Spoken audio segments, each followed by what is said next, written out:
নমস্কার। অনুষ্ঠান বাড়ির মতো সবজি দিয়ে নিরামিষ মুগ ডাল খেতে নিশ্চয়ই দারুণ এনজয় করেন। তাহলে চটপট চলে আসুন, রেসিপিটা শেষ পর্যন্ত দেখে নিন, একদম দেরি না করে চ্যানেলটা সাবস্ক্রাইব করবেন। তো প্রথমেই আমরা নিয়ে নিচ্ছি এখানে মুগ ডাল। আমরা সোনা মুগ ডাল নিয়েছি। নর্মালি এই ডালটা দিয়েই আমরা অনুষ্ঠান বাড়িতে দেখি সবজির ডাল হয়, সেটাকে আমরা একদম লো গ্যাসে ভালো করে শুকনো খোলায় মানে ড্রাই রোস্ট করে নিচ্ছি, শুকনো খোলায় ভেজে নিচ্ছি যতক্ষণ না ডালগুলো দেখুন একটু হালকা হালকা ব্রাউন হয়ে আসে। নামিয়ে নিয়েছি একটা জায়গায়, কারণ এরপর ডালটা ভালো করে ধোয়ার পালা। সামান্য উষ্ণ গরম জলে ধুতে পারলে আরও ভালো হয়। ভালো করে ধোয়া হয়ে গেল। এবার আমরা কুকারে এটাকে একটু প্রেশার কুক করে নেবো, কয়েকটা সিটি দিয়ে নেবো নরম করার জন্য। আমরা দিচ্ছি 2 কাপ উষ্ণ জল, তার সাথে হলুদ, নুন পরিমাণ মতো, 2টো কাঁচা লঙ্কা চেরা আর গোটা কড়াইশুঁটিগুলো, যেগুলো এখন না দিলে ভালো সেদ্ধ হবে না। এইটা দিয়ে আমরা হাই ফ্লেমে, একদম হাই গ্যাসে এটাকে একটা সিটি দেব। তারপরে গ্যাসটা একদম কমিয়ে দিয়ে তারপরে 2 থেকে 3টে সিটি দেব, যাতে ডালটা সুন্দর নরম হয়ে যায়, কিন্তু দেখবেন একদম যেন গলে না যায়।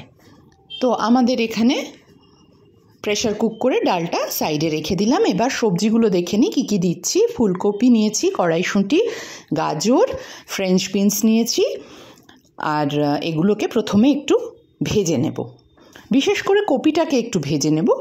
আর সর্ষের তেলেই আমরা রান্নাটা পুরো করব, তাই ভাজাটাও সর্ষের তেলেই হবে। দিয়ে দিচ্ছি সামান্য নুন আর হলুদ গুঁড়ো। আপনি চাইলে আগে থেকে নুন হলুদ মাখিয়েও রাখতে পারেন। আমি রান্নার সময় ভাজার সময় দিয়ে নিচ্ছি, তাহলেও হবে। ভালো করে কম আঁচে কপিগুলোকে ছোট ছোট করে কাটবেন, খুব বড় নয়। ভেজে তুলব যতক্ষণ না একটু ব্রাউন স্পট আসছে, সুন্দর ব্রাউন গোল্ডেন ব্রাউন ছিট আসছে, তাহলে আমাদের কপিটা ভালো করে ভাজা হবে এবং শক্তও থাকবে না। একটু ব্রাউন ব্রাউন হয়ে গেলে তখন আমরা বাকি সবজিগুলো দিয়ে দিচ্ছি। কড়াইশুঁটিটা দেবেন না, এখানে বিনস আর গাজরটা চপ করে রাখা, সেটা আমরা দিয়ে দিচ্ছি। খুব সরু করে চপ করার দরকার নেই, মাঝারি করলেই হবে। সব সবজিগুলো আমরা ভেজে নিয়ে একটা জায়গায় তুলে রাখলাম। এইবারে আমরা কড়ায় যে সর্ষের তেল পড়েছিল, না থাকলে একটু বাড়িয়ে নেবেন, সেটা গরম হলে তাতে জিরে, তেজপাতা আর গোটা শুকনো লঙ্কা ফোড়ন দিলাম। তার সাথে দিচ্ছি 2 চামচ আদা কাঁচা লঙ্কা বাটা। আদা কাঁচা লঙ্কা বাটাটা আমরা এখানে 1 ইঞ্চি পরিমাণ আদা আর গোটা 3 কাঁচা লঙ্কা দিয়েছি। আপনারা নিজেদের ইচ্ছে মতো ঝাল দেবেন। দিয়ে দিচ্ছি সামান্য মশলার বাটি ধোয়া জল, তাহলে আমাদের মশলাটা পুড়বে না। আর অবশ্যই মশলাটা আমরা সিমে কষতে থাকবো যতক্ষণ না একটু তেল ছেড়ে দেয়।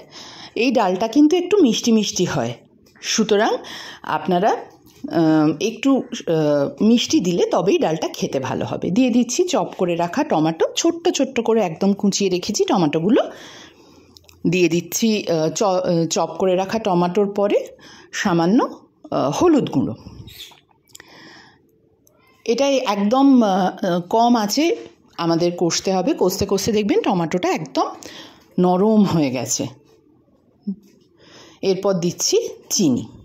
প্রথমেই বললাম একটু মিষ্টি হয় ডালটা, আমি 2 চা চামচ পরিমাণ চিনি দিয়েছি। আপনারা আপনাদের স্বাদ মতো চিনি দেবেন, যেরকম মিষ্টি পছন্দ করেন। আমি একদম অনুষ্ঠান বাড়ির স্টাইলে আপনাদের সাথে রেসিপিটা শেয়ার করছি। ভালো করে কষিয়ে দেখুন, চিনিটা দেওয়ার পরেই কি সুন্দর কালারটা চেঞ্জ হয়ে গেল, চিনিটা ক্যারামেলাইজ করলো।